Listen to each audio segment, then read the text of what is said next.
একদিন আমরা বের হয়ে পড়লাম শহরের কোলাহল ছেড়ে। গন্তব্য ভাওয়াল জাতীয় উদ্যান।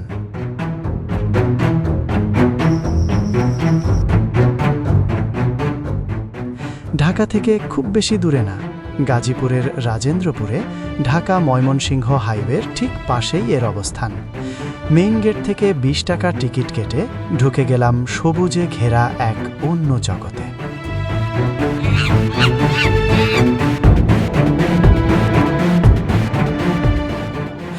পৌঁছে গিয়েই আমরা আমাদের যান্ত্রিক ফড়িংটাকে উড়িয়ে দিলাম আকাশে। উড়ানোর সময়ই চোখে পড়ল 2টা বানর। চেষ্টা করছিলাম ওদের দুষ্টুমিগুলো ক্যামেরায় ধরতে।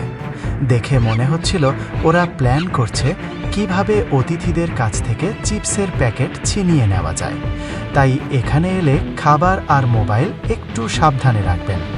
ড্রোনটা ধীরে ধীরে ওপরে উঠতে উঠতে নিচে খুলে যেতে লাগলো সবুজের এক বিশাল চাদর।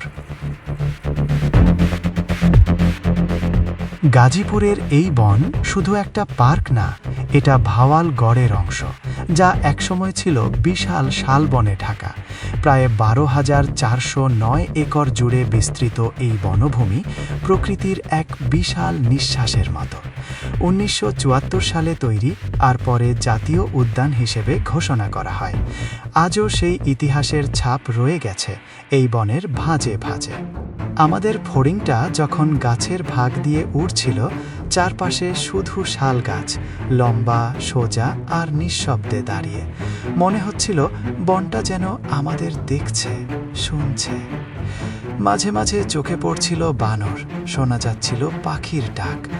ভাবতেই অবাক লাগে, একসময় এই বনেই ছিল বাঘ, হরিণ, এমনকি হাতিও। আজ তারা নেই, কিন্তু তাদের গল্পগুলো এখনো এই বনের কোথাও বেঁচে আছে।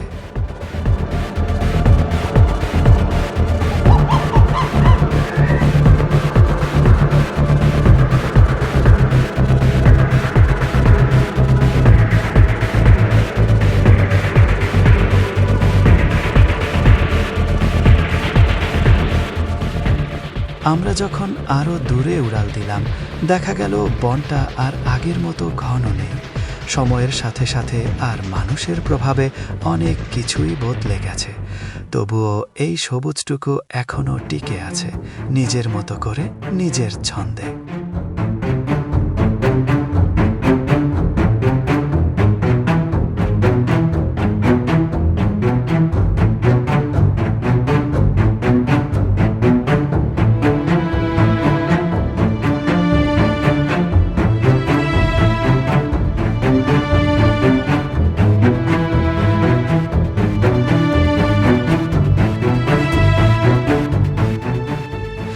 নিচে দেখা যাচ্ছিল মানুষজন, কেউ হাঁটছে, কেউ বসে আছে লেকের পাশে, হয়তো আমাদেরই মতো একটু শান্তি খুঁজতে এসেছে এখানে, শহরের ব্যস্ততা থেকে একটু দূরে।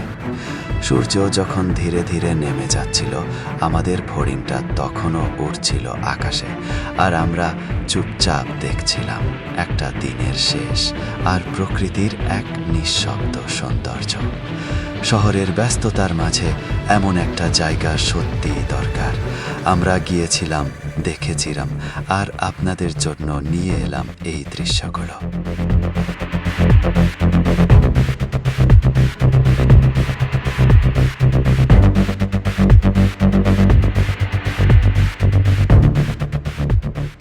এটাই ভাওয়াল জাতীয় উদ্যান, যান্ত্রিক ফড়িংয়ের চোখে। ভিডিওটা ভালো লাগলে একটা লাইক দিয়ে জানাবেন, আর এমন আরও নতুন জায়গা দেখতে চাইলে সাবস্ক্রাইব করে রাখুন ফড়িং চোখে। ধন্যবাদ সাথে থাকার জন্য।